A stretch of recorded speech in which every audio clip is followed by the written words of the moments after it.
오늘 말씀의 제목은 포도원 농부의 비유입니다. 포도원 농부 비유. 포도원 농부 비유라는 제목으로 하나의 말씀 보겠습니다. 여러분, 지난 설교 너무 길었죠? 한 50분을 넘게 했습니다. 내용이 아주 방대하고 좀 짚을 내용들이 좀 많았기 때문에 잘 전달되지 못한 부분이 있습니다. 그래서 그것이 매우 안타깝더라고요. 왜 이렇게 제대로 말씀을 전달하지 못했을까 하며 제가 언제나 그럴 때 하는 행동이 있어요. 머리털을 한 움큼을 뽑아버립니다. 그런데 이렇게 한 움큼씩 뽑다 보니까 가면 갈수록 소갈머리가 이제 점점 사라지고 있다라는 거죠. 그런데 문제는 바로 여기에 있는 겁니다. 문제가 어디 있다고요? 바로 여기 있는 거예요. 여러분, 본문에 대한 연구를 많이 합니다. 그리고 해석을 하고 그것을 이 본문을 파악한 후에 이제 한번 내가 본 이 본문을 멋지게 한번 펼쳐보리라라고 하면서 설교문을 이제 작성하는 거예요. 설교문을 작성하는데 지난주에 제가 몇 시간을 설교문 작성했냐면 10시간을 작성했어요. 10시간을 작성했단 말이에요.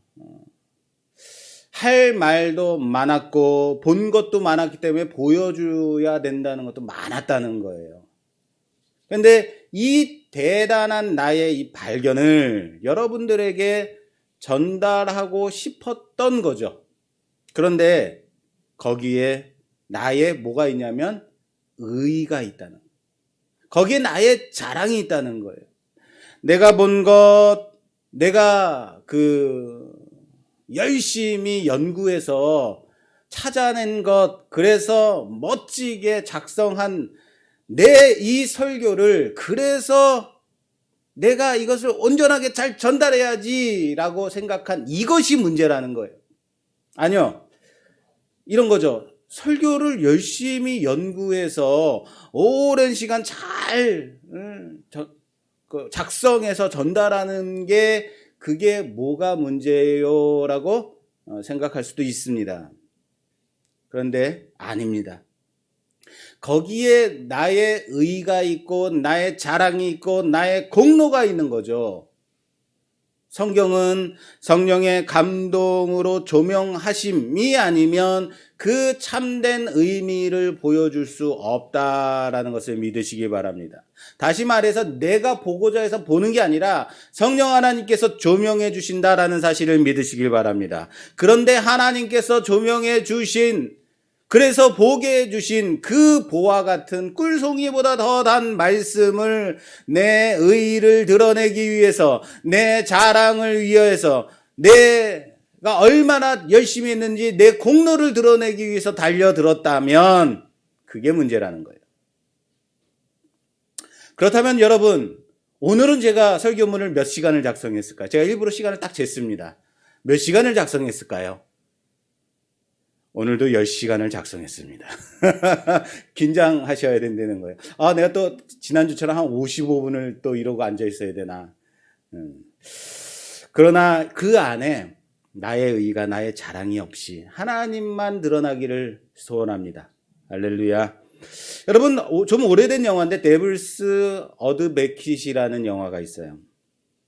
그때는 몰랐는데 여기에 주인공은 이제 알파치노고 또 한 사람의 주인공이 있거든요. 이 사람이 키아누 리브스라는 것을 이번에 알았어요. 제가 옛날에 어렸을 때 본 영화인데 매우 감명 깊어서 지금까지 기억하고 있는 영화가 갑자기 생각이 나서 찾아봤더니 알파치노만 저는 생각했는데 그 젊은 영화 배우가 그때 당시에는 아주 유명하진 않았었겠죠. 키아누 리브스라는 이제 영화 배우였는데 아주 좀 오래된 한 30년 된 영화입니다. 근데 이 키아누 리브스는 젊은 변호사 역할을 해요. 주인공이죠. 그래서 한 재판석상에서 이 젊은 변호사가 성범죄를 저질렀다고 추정되는 교수를 변호하게 됩니다. 그런데 그가 재판을 진행하면서 변호를 하다 보니까 이 교수가 진짜 성범죄를 저질렀다라는 사실을 알게 돼요. 그럼에도 불구하고 진범이 교수임을 알면서도 이 교수를 변호해서 승소를 이끌어내요. 그래서 이로 인해서 아주 유명해지게 됩니다. 유명해졌더니 뉴욕의 큰 로펌에서 이 변호사를, 젊은 변호사를 스카우트합니다. 이 스카우트해서 이 뉴욕 로펌으로 이제 가게 되죠. 그래서 그때부터 승승장구하게 됩니다. 그런데 이 스카우트에 간 뉴욕 로펌의 그 대표가 바로 그 유명한 알파치노예요. 그런데 이 대표는 바로 사실상 우리 안에 내재되어 있는 사단의 유혹을 나타내는 그런 캐릭터인 거예요. 그래서 주인공 젊은 변호사는 정의나 옳고 그름과는 전혀 상관이 없습니다. 그냥 그 누구의 변호라도 맡아서 승소를 이끌어내는 데만 집중해요. 그래서 제목이 뭐냐면 데블스 어드베킷이라는 거예요. 데블스 어드베킷 뭐예요? 악마의 변호라는 의미라고 하는 거죠. 나의 출세와 나의 신분 상승을 위해서는 악마까지도, 사탄까지도 얼마든지 변호할 수 있다라는 의미를 가지고 있는 거예요.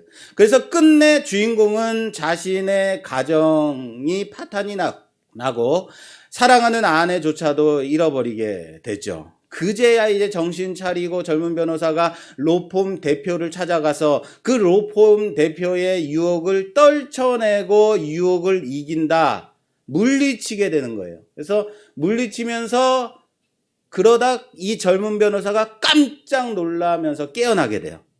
그랬더니 지금까지 환상을, 일종의 꿈을 꿨던 건데 지금 깨어난 그곳이 어디냐면 자신이 변호하던 성범죄자 교수의 재판석상인 거예요. 다시 그 자리로 돌아오는 거죠. 그리고 그 교수가 자신의 제자를, 여제자를 성폭행했다라는 것을 양심선언을 해버립니다.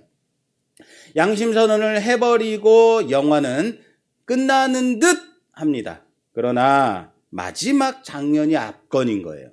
뭐냐면 주인공이 자랑스럽게 정의를 외치고 구현하고 법정을 나가는데 한 기자가 와서 변호사님, 당신은 정말 정의로운 변호사입니다. 이것을 기사화하겠다라고 인터뷰 요청을 해요. 그런데 이 주인공 변호사가 싹 웃으면서 자기 나중에 연락하라고 자기 명함을 줍니다. 그리고 딱 퇴장을 하는데, 그런데 그 기자의 얼굴에서 뉴욕 로펌 대표의 얼굴이 착 나오는 거예요. 아, 뭡니까? 하나의 유혹에서 내가 이겼다라고 생각했을 때 그때 아직 끝난 것이 아니다. 또 다른 하나의 유혹이 여기 내재되어 있다라는 것을 나타내는 거죠. 그리고 나서 영화는 끝나게 됩니다. 사랑하는 여러분, 사단은 우리를 잡아먹기 위해서 얼마나 많은 수를 사용하는지 모릅니다. 사단은 우는 사자와 같이 우리를 넘어뜨리려고, 우리를 쓰러뜨리기 위해서 최선을 다한다라는 거예요. 우리가 얼빠져 있다면, 우리가 정신 차리지 못하고 있다면, 하나님의 의에 갑주를 입지 않는다면 도저히 우리 힘으로는 이길 수 없다라는 사실을 믿으시기 바랍니다. 내 자랑, 내 의, 내 공로를 내세우다 보면 그렇게 나갈 때 우리는 예수를 놓치게 된다는 사실을 잊지 마시길 바랍니다. 오늘 이 비유는 지난주 이 마태복음, 우리가 지난주 설교에서 어디부터 어디까지 봤냐면 사실은 혼인잔치, 왕의 아들의 혼인잔치 비유였지만 사실상은 마태복음 21장부터 23장까지의 사건 속에서 예수님의 예루살렘 입성으로부터 십자가의 죽음까지를 관통하고 있는, 공통적으로 이어지고 있는 키워드, 뭐죠? 죽음이라는 이 키워드를 통해서 잎이 무성한 무화과 나무의 비유, 포도원 농부의 비유, 그리고 왕의 아들 혼인잔치의 비유로 이어져서 끝내 어디까지? 아벨의 죽음과 성전에서 죽은 사가랴의 죽음, 성전에서 죽은 선지자 사가랴의 죽음까지 한 키워드로 관통하고 있다라고 살펴봤습니다. 물론 지금 온라인 석상임에도 불구하고 여러분들이 그게 도대체 무슨 얘기예요? 전혀 기억조차 못하고 있는 여러분들의 표정이 막 읽히고 있다는 거. 그래서 오늘 이 혼인잔치 비유, 지난주에 본 혼인잔치 비유의 바로 앞에 뭐가 있었다고요? 포도원 농부의 비유가 있다고요. 이 포도원 농부의 비유를 통해서 조금 더 우리가 이 내용을 좀 깊이 좀 들어가고자 합니다. 지난주에 실패했으면서 또 해요? 그래서 다시 하는 거예요. 간단히 지난주 우리가 살펴봤던 이 죽음이라는 키워드를 통해서 우리가 이제 포인트만 좀 짚고 넘어가자면 이런 거예요. 잎이 무성한 무화과 나뭇잎을 이제 주님께서 말려 죽이시죠. 저주에서. 그 주님처럼 어떻게 해요? 우리도 믿고 의심치 않으면 그렇게 나무를 말려 죽일 수 있다? 여기에 포인트를 포커싱을 하면 된다, 안 된다? 안 된다라는. 예수님의 능력은 무화과 나무도 말려 죽인다. 그게 아니라고요. 우리는 거기에 집중하는데 그게 아니라 무화과 나무에 일어난 이런 일, 무화과 나무에 일어난 이런 일에 집중하라라고 말씀드렸어요. 다시 말해서 믿고 의심치 않으면 무화과 나무처럼 죽음의 자리에 설 수 있다라는 거예요. 누구처럼요? 십자가에서 죽으신 예수님처럼 말입니다. 마찬가지로 포도원 농부들에 의해서 죽임당한 누가 있어요? 주인이 보낸 종들과 주인의 아들까지 있습니다. 혼인잔치 자리에 청하러 간 왕의 종들, 그들은 죽여버리죠. 그리고 무죄함에도 불구하고 죽임당한 누구요? 아벨. 그리고 성전에서 죽임당한 누구요? 사가랴까지. 그리고 어디로 이어진다? 예수님의 십자가 죽음까지 이어지고 있다라는 거예요. 다 무엇 때문에 죽임을 당했다고요? 이 죽임을 당한 것이 다 무엇 때문에요? 인간의 스스로 옳다 하는 주장, 나의 잘못을 인정하지 않는 하나님이 원하시는 그런 열매를, 그런 하나님이 원하시는 예배를 드릴 마음이 없다. 그래서 하나님의 전인 성전에서조차 하나님이 보내신 선지자를 죽여버리는 그 추악한 말이에요. 항상 우리는 죽이는 자리에 서 있다라는 거 말씀드렸습니다. 그러나 우리가 서야 될 자리는 어디입니까? 죽이는 자리가 아니라 죽음의 자리에 서야 된다라는 말씀을 드렸습니다. 그런 메시지였어요. 이거 뭡니까? 표정이 그런 말씀이었어요? 네, 바로 그런 말씀이었습니다. 다 저의 잘못입니다. 자, 그러면 오늘 본문 말씀으로 다시 돌아와서 오늘 이 비유에서 우리는 유의해서 봐야 되는 그런 포인트가 또 있다라는 거예요.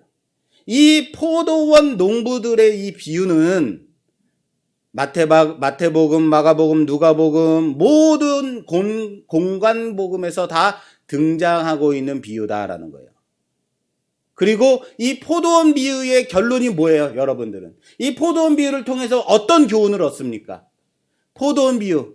주인이 나무를 심고 포도원을 조성해서 즙자는 틀도 만들어 놓고 그리고 새를 주고 그리고 타국에 가서 나중에 때가 돼가지고 종을 보냈는데 그 새를 내야 되는 농부들이 새를 냈다 안 냈다? 안 내더라는 거죠. 그리고 도리어 보낸 종들을 죽였다라는 거죠. 이것을 통해서 여러분들은 어떤 교훈을 얻습니까? 그래서 월세는 또박또박 내야 되는 거야. 뭐 이런 거 얻습니까? 겨우 월세 또박또박 내라고 새는 그렇게 내야 되는 거야를 가르쳐 주시려고 예수님이 이 비유를 하신 겁니까? 오늘 이 포도원 농부의 비유의 결말은요, 언제나 이렇게 끝나요. 보시죠. 언제나 마태복음에는 42장 이하에 언제나 결론은 이렇게 끝나요. 제가 봉독하겠습니다. 예수께서 이르시되 너희가 성경의 건축자들이 버린 돌이 모퉁이의 머릿돌이 되었나니 이것은 주로 말미암아 된 것이요 우리 눈에 기이하다 함을 읽어본 일이 없느냐. 그러므로 내가 너희에게 이르노니 하나님의 나라를 너희는 빼앗기고 그 나라의 열매 맺는 백성은 그 나라의 열매 맺는 백성이 받으리라. 이 돌 위에 떨어지는 자는 깨지겠고 이 돌이 사람 위에 떨어지면 그를 가루로 만들어 흩으리라 하시니. 할렐루야. 뭡니까? 여러분, 포도원 비유의 결말이 언제나 뭐로 끝난다고요? 건축자의 버린 돌로 끝난다고요. 이것은 마태복음에만 그런 게 아니고 마태, 마가, 누가복음 다 언제나 포도원 비유를 말씀하시면서 건축자의 버린 돌이 나와요. 뜬금없지 않습니까? 여러분 이해가 되세요? 이해가 안 돼야 돼요. 희한하다. 왜 이렇게 끝나지? 그럼에도 공관복음에서 모두 다 이렇게 결론을 짓고 있다는 것은 무슨 말이에요? 이 포도원의 비유는 무엇으로 보라고요? 포도원의 비유는 이 결론을 가지고 포도원 농부의 비유를 봐라 라고 말씀하시는 거예요. 그러니까 포도원 비유만 보면 되는 게 아니고 이 건축자의 버린 돌을 가지고 포도원 비유를 봐야 된다는 거예요. 막 이제부터 이제 헷갈리기 시작하는 거예요. 도대체 무슨 연관이 있는가? 자, 우선 지난주 설교에서도 제가 나누었듯이, 자, 종들은 왜 굳이 주인이 보낸 종들을 죽였을까? 제가 잘못 말한 것 같네요. 농부들은 왜 주인이 보낸 종들을 죽여야만 했을까? 그리고 누구까지 죽여요? 아들까지 죽여야만 했을까? 지난주에 말씀드렸어요. 첫째, 포도원의 주인을 인정하지 않는 거죠. 그래서 이 땅에 오신 하나님의 아들, 이 땅의 주인이신 하나님의 아들까지 십자가에 못 박아 죽여버리는 거죠. 주인을 인정하지 않는 것. 하나님을 인정하지 않는 결과. 둘째, 이것은 좀 추정일 수 있습니다만 무화과 나무의 그 교훈에서 봤듯이 예수님이 원하시는 무화과 나무에서 원하시는 그 열매가 무화과 나무에 없었을 때 무화과 나무가 말랐다라는 거예요. 포도원에 주인이 원하는 열매가 없었다면, 드리고 싶어도 드릴 것이 없었다면, 그래서 죽였다면요. 그리고 포도원 비유의 결론에서 예수님은 이렇게 말씀하세요. 너희는 하나님 나라를 빼앗기고 그 나라의 열매를 맺는 백성은 받는다. 너희는 하나님의 나라를 빼앗기고 그 나라에 합당한 열매를 맺는 자들. 이렇게 결론 짓고 있다는 거예요. 다시 말해서 포도원에서 주인이 원하는 열매, 합당한 열매가 없었기 때문에 빼앗기는 거죠. 그리고 주인이 원하는 열매를 맺는 백성은 받는다라고 말씀하셨다는 사실을 믿으시길 바랍니다. 그 나라의 열매인 거예요. 그 나라에 합당한 열매. 그 나라에 합당한 열매가 무엇일까요? 그 나라에 합당한 열매? 뭘까요? 공교롭게 같은 마태복음 앞에 가면요, 3장에 가면 이 열매에 대해서 말하고 있어요. 세례 요한의 외침에서 이 합당한 열매가 나옵니다. 마태복음 3장 PPT로 보여드리면서 제가 봉독하겠습니다. 마태복음 3장 7절 이하에 제가 봉독하겠습니다. 요한이 많은 바리새인들과 사두개인들이 세례 베푸는 대로 오는 것을 보고 이르되 독사의 자식들아, 누가 너희에게 가르쳐 임박한 진노를 피하라 하더냐. 그러므로 회개에 합당한 열매를 맺고 속으로 아브라함이 우리 조상이라고 생각하지 말라. 내가 너희에게 이르노니 하나님이 능히 이 돌들로도 아브라함의 자손이 되게 하시리라. 할렐루야.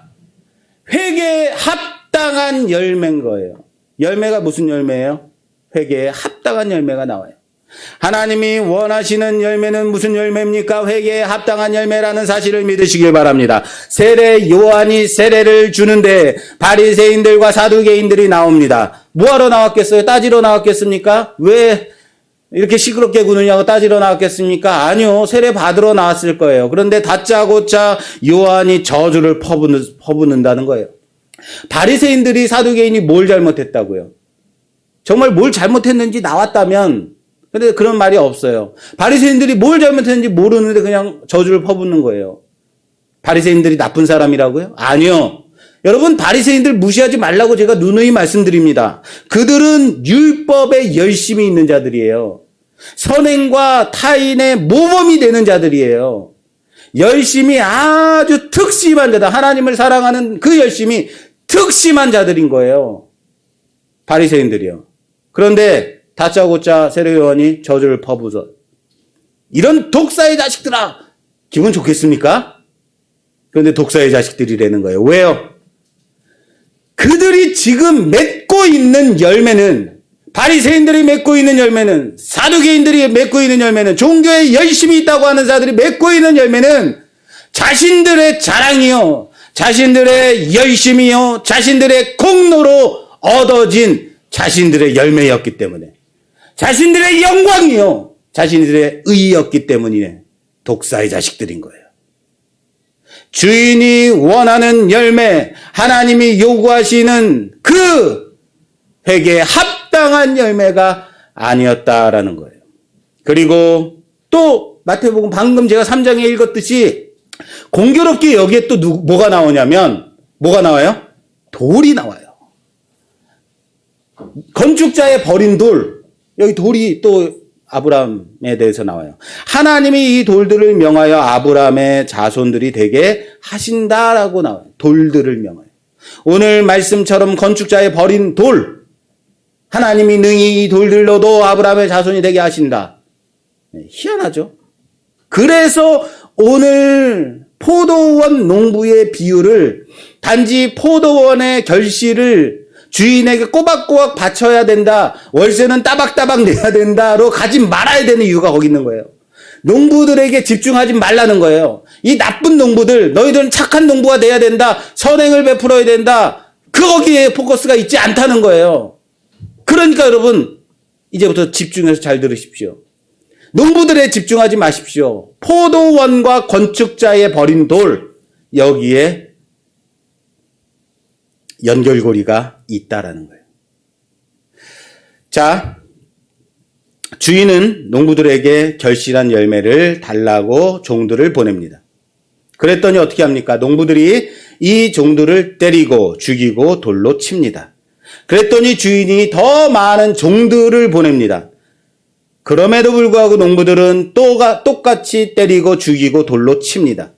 그러자 37절, 오늘 본문 37절 우리 다 같이 보죠. 37절 후에 제가 봉독하겠습니다. 후에 자기 아들을 보내며 이르되 그들이 내 아들은 존대하리라 하였더니 농부들이 그 아들을 보고 서로 말하되 이는 상속자니 자 죽이고 그의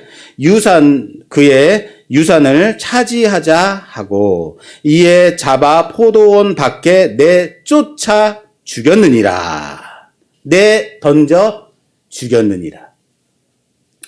자, 주인이 아들을 보냅니다. 끝내는 자기 아들을 보내요. 여러분 잘 생각해 보세요. 종들을 보냈더니 죽였어요. 그래서 더 많은 종들을 보냈어요. 그랬는데도 농부들이 죽여요. 그러면 우리 같으면 어떻게 하겠어요? 여러분들 같으면 어떻게 하겠어요? 그런데 아들을 보내야 돼요? 자기의 종들을 죽인 사람, 더 많은 종들을 보냈는데도 죽인 사람들이 아들은 정말로 존대하게 여길까요? 아니라는 거예요. 굳이 아들을 꼭 보내야만 한다면 아들을 보낼 때 누구를 같이 보내야 돼요? 군대를 같이 거느리고 보내야죠. 싹쓸이하러 보내야죠. 군대를 동원해서 보내야지. 그래야지 아들이 안전한 거죠. 아들의 안전은 신경 쓰지도 않고 내 아들을 너희들은 존대해야 된다고 보내는 거예요. 여러분, 아들의 입장에서 생각해 보세요. 아들은 옆에서 아버지가 하시는 일을 계속 봤습니다. 자기의 종들을 죽이는 것도 들었습니다. 그러면 아들의 입장에서 이러는 거 아니에요? 아버지, 우리 종들을 잡아 죽였는데 제가 가서 뭐가 되겠습니까? 저만 보낸다고요? 에이, 그건 아니죠. 이렇게 생각해야 되는 거 아니에요? 그런데 주인이 아들을 보냅니다. 아들은 아무 토를 달지 않고 갑니다. 그리고 농부들은 아들을 잡아 포도원 밖에 내쫓고 죽입니다. 주님께서 무화과 나무를 말려 죽이신 후에 그것을 보시면서 제자들에게 말씀하세요. 너희도 믿고 의심치 않으면 무화과 나무에 일어난 이런 일을 할 수 있다. 말씀하세요. 뭐라고요? 무화과 나무에 일어난 이런 일은 무화과 나무를 말려 죽이는 것이 아니라 무화과 나무의 죽음이라 그랬어요. 믿고 의심치 않으면 아버지의 그 말씀을 믿고 의심치 않아서 그렇게 십자가에서 죽으신 예수님처럼 그렇게 십자가의 죽음을 맞이하는 주님처럼 말이에요. 주인의 아들은 아버지의 말씀에 믿고 의심치 않고 그 말씀을 따라 포도원에 가서 죽임을 당하는 겁니다. 그래서 포도원에서 내쫓겨 밖으로 내던져져 죽임을 당합니다. 그리고 죽임을 당해 밖에 내버려집니다. 내다 버려집니다. 일부러 요게 조금 제가 강조하는 부분이 있어요. 자, 그러면서 무슨 말씀으로 이어진다고요? 결론이에요. 이제 포도원 농부의 비유의 결론이 그러면서 무엇으로 연결된다고요? 결론? 건축자가 버린 돌. 건축자가 내던진 돌. 밖으로 쫓아서 버린 돌로 이어지는 거예요. 보이십니까? 자, 포도원 밖으로 죽임을 당해서 내다 버려졌고 건축자들은 필요 없다고 해서 내다 버린 돌, 그것이 모퉁이의 머릿돌이 되었다라고 연결하고 있다는 거예요. 이 정도, 그거구나 하고 딱 무릎을 쳐야 되는데, 그래서요라는 이 표정은 참 제가 어렵습니다. 자, 모퉁이의 머릿돌이 뭡니까? 건물을 지을 때 이 돌을 주추로 삼아서 기초로 삼아서 건물을 올려라 지으라는 것이 지춧돌이에요. 다시 말해서 건물의 주추가 되는 아주 중요한 돌이라는 거예요. 건물을 지을 때 이게 기준이라는 거예요. 여기서부터 올라가기 때문에 이 주춧돌이 반듯하게 굳건하게 서 있지 않으면 건물이 어떻게 돼요? 무너지잖아요. 여러분 마태복음 7장 24절 이하에 보면 예수님께서 이런 말씀을 하세요. 마태복음 7장 24절 말씀. 그러므로 누구든지 나의 이 말을 듣고 행하는 자는 그 집을 반석 위에 지은 지혜로운 사람 같으리니 비가 내리고 창수가 나고 바람 불어 그 집에 부딪히되 무너지지 아니하니 이는 주추를 반석 위에 놓은 까닭이요. 나의 이 말을 듣고 행하지 아니하는 자는 그 집을 모래 위에 지은 어리석은 사람 같으리니 비가 내리고 창수가 나고 바람이 불어 그 집에 부딪힘에 무너져 그 무너짐이 심하니라. 할렐루야. 그렇습니다. 예수님은 이미 집은 반석 위에 짓는 거야 라고 말씀하셨어요. 집은 모래 위에 짓는 게 아니야. 돌 위에 짓는 거야 라고 말씀하셨어요. 아무리 좋은 터라 할지라도, 아무리 급하다 할지라도, 아무리 초기 작업하는 것이 힘들다 하더라도 건물을 지을 때는 주추를 어디다 둬야 된다고요? 반석 위에 주추를 세워야 된다는 사실을 믿으시기 바랍니다. 포도원의 주인이 아들을 보냅니다. 포도원에 아들을 보내요. 아들을 보내면 그들이 존대하리라고 생각하고 보냈습니다.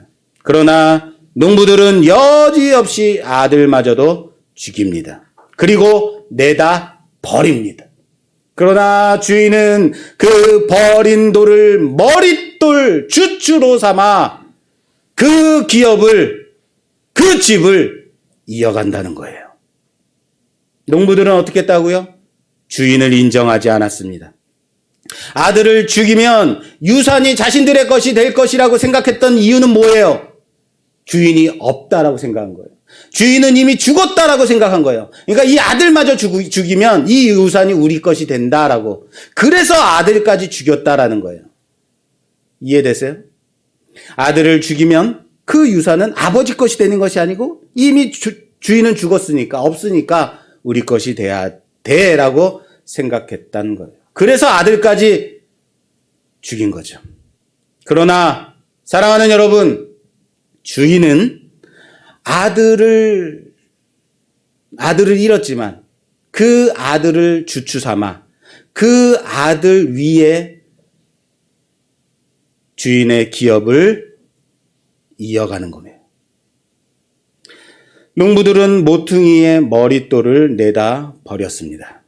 그러나 주인은 그 버린 돌을 주추 삼아 기업을 이어간다는 사실을 믿으시길 바랍니다. 고린도전서 3장 10절 말씀에는 이렇게 되어 있습니다. 고린도전서 3장 10절 이하에 내게 주신 하나님의 은혜를 따라 내가 지혜로운 건축자 같이 터를 닦아 두매 다른 이가 그 위에 세우나 그러나 각각 어떻게 그 위에 세울까를 조심할지니라. 이 닦아둔 것 외에는 능히 다른 터를 닦아둘 자가 없으리니 이 터는 곧 예수 그리스도라. 이 터가 어디라고요? 예수 그리스도라고요. 그리고 이어집니다. 만일 누구든지 금이나 은이나 보석이나 나무나 풀이나 짚으로 이 터 위에 세우면 각 사람의 공적이 나타날 터인데 그 날이 공적을 밝히리니 이는 불로 나타내고 그 불이 각 사람의 공적에 어떠한 것을 시험할 것임이라. 만일 누구든지 그 위에 세운 공적이 그대로 있으면 상을 받고 누구든지 그 공적이 불타면 해를 받으리니 그러나 자신은 구원을 받되 불 가운데서 받은 것 같으리라. 할렐루야. 터가 누구라고요? 터가 무엇이라고요? 모퉁이 돌이 누구라고요?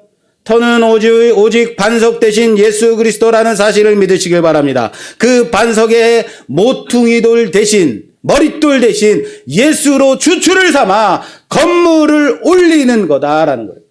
금이나 은이나 그 보석으로 올리기도 합니다. 나무나 풀이나 짚을 가지고 그 건물을 올리기도 합니다. 그러나 심판의 날에 불로 그 공적을 판단하실 때에 그 공적이 불타지 아니하고 그대로 남아있는 자는 상을 받는다는 사실을 믿으시길 바랍니다. 여러분,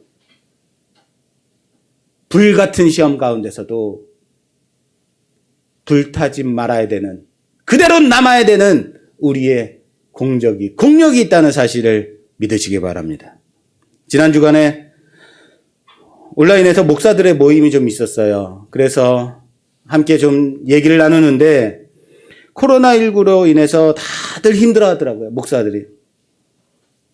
어떤 목사님은 그럼에도 불구하고 나는 거짓말 하나도 안 보태고 당신네 교회에서는 새벽 예배, 금요 예배, 수요 예배, 주일 예배, 주일 오후 예배까지도 한 번도 빠지지 않고 우리는 대면으로 한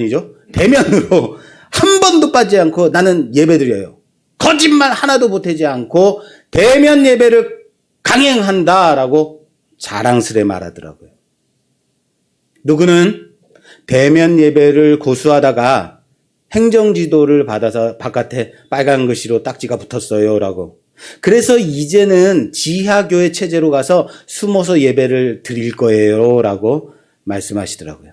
누구는 교회가 방역에 적극적으로 동참해야 된다고. 그래야, 왜 동참해야 되냐면 그래야 젊은 세대들 30, 40대들이 교회를 떠나지 않는다고. 떠나는 것을 막기 위해서 방역에 동참해야 된다라고, 붙잡기 위해서 동참해야 된다고, 그래서 비대면 예배를 드려야 된다고 말씀하시더라고요. 누구는 온라인 예배를 지금까지 열심히 드렸는데 그렇게 오랫동안 예배를 드리다 보니까 성도들이 교회를 떠나더라. 신앙을 잃어버리더라. 그래서 안 되겠다. 이제는 이번 주부터는 소그룹 모임도 성경 공부도 시작해야 되겠다라고 계획하고 있어요. 라고 말씀하시더라고요.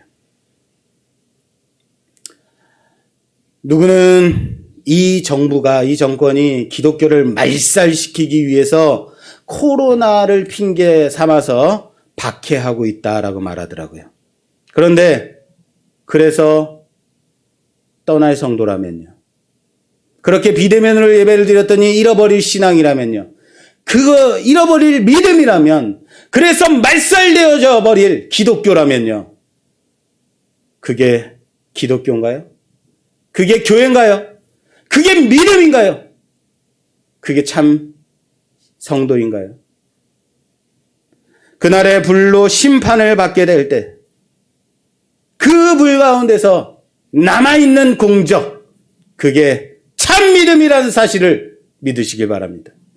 예수 그리스도를 반석 삼아 그 반석 위에 세운 건물, 결코 무너지지 않는다는 사실을 믿으시기 바랍니다. 결코 흔들리지 않는다는 사실을 믿으시기 바랍니다. 그게 바로 신앙입니다. 그게 바로 믿음입니다. 그게 교회예요.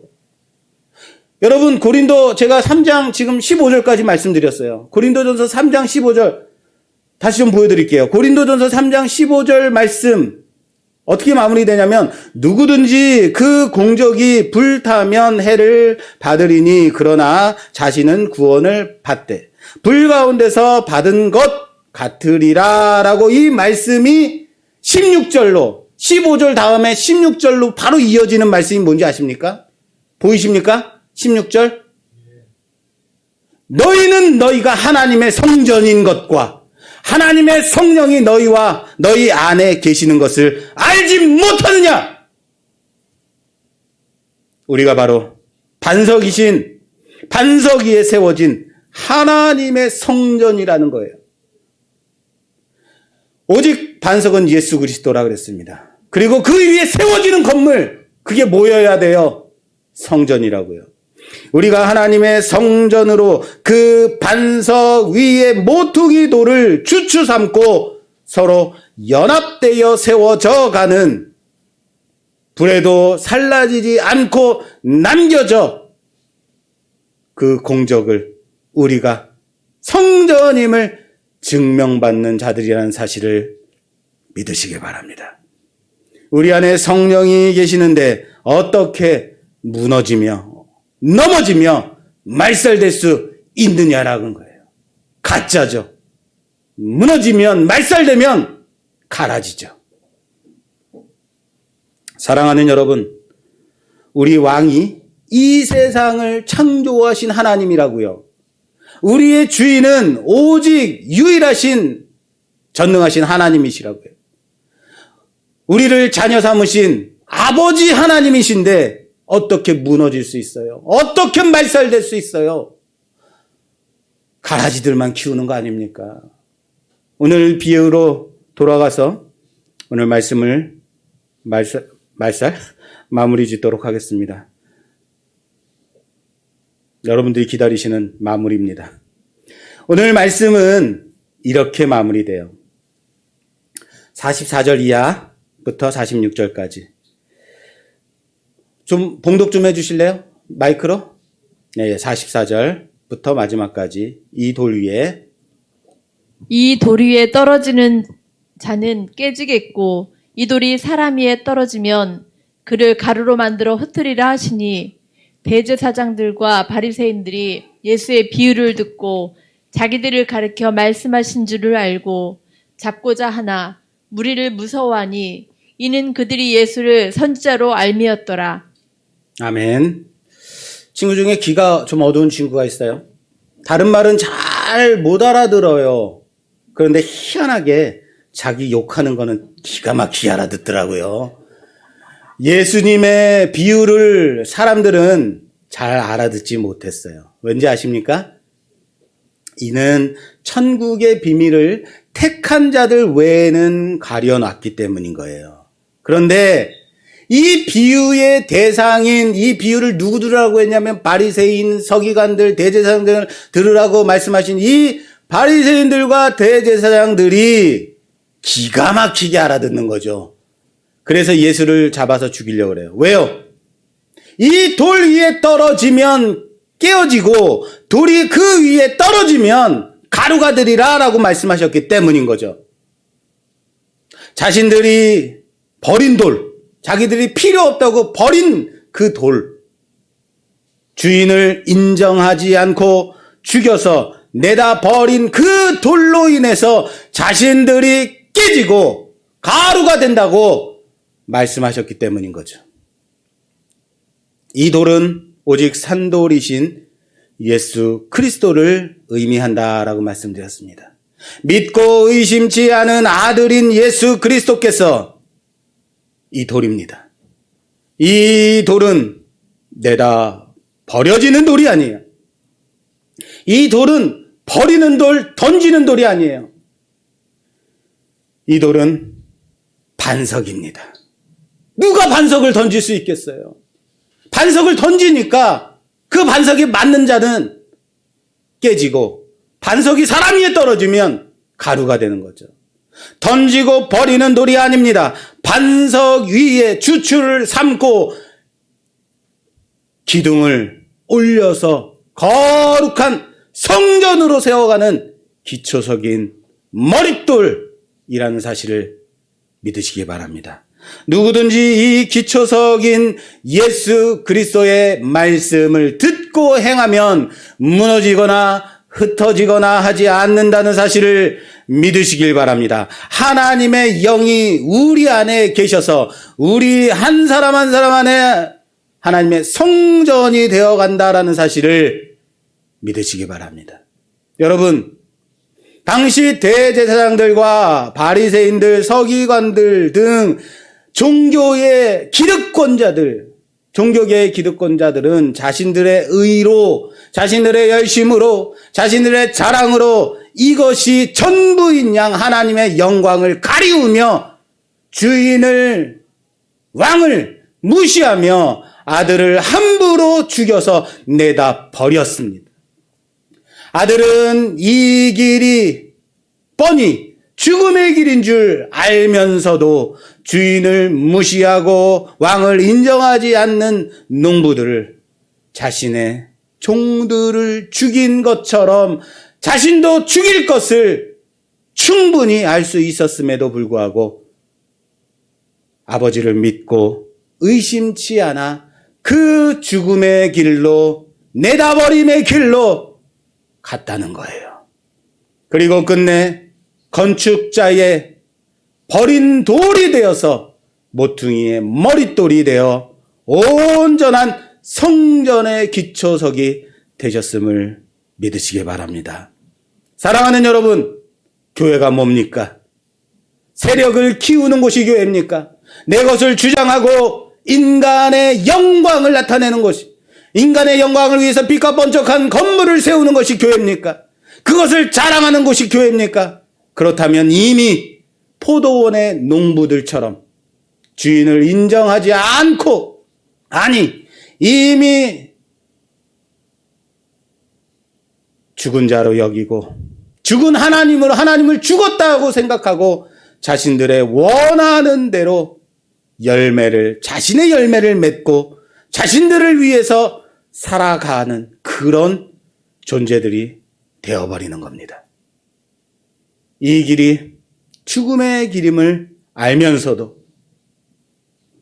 손해보는 일임에도 알면서도 나의 것을 주장하지 않고 그 죽음의 길을 믿고 의심치 않고 나아가는 곳, 그곳이 교회라는 사실을 믿으시기 바랍니다. 그 버려진 돌을 주추로 삼아 머릿돌 삼아 세워가는 곳, 그곳이 어디라고요? 교회라고요. 하나님의 성전이라고요. 아들의 영이 우리 안에 그리고 그 말씀 위에, 그 반석 위에 세워지는 자, 바로 성도라는 사실을 믿으시기 바랍니다. 그리스도를 닮아가자고요. 그리스도로 살아가자고요. 그리스도로 인하여서 죽음의 자리에 설 수 있는 자, 바로 우리가 성도라는 사실을 믿으시기 바랍니다. 아직도 불같은 시험의 기간이 남아 있습니다. 우리를 유혹하는 세상의 유혹들이 사방에 널려 있습니다. 여러분, 목사 믿지 마십시오. 장로, 권사 보지 마십시오. 오직 하나님의 말씀 붙잡고 그 말씀 따라서 죽음의 그 길이라도 믿고 순종으로 나아가는 우리 모든 자들이, 그래서 아들을 닮아가는 우리가 되기를 주님의 이름으로 축원합니다. 축원합니다.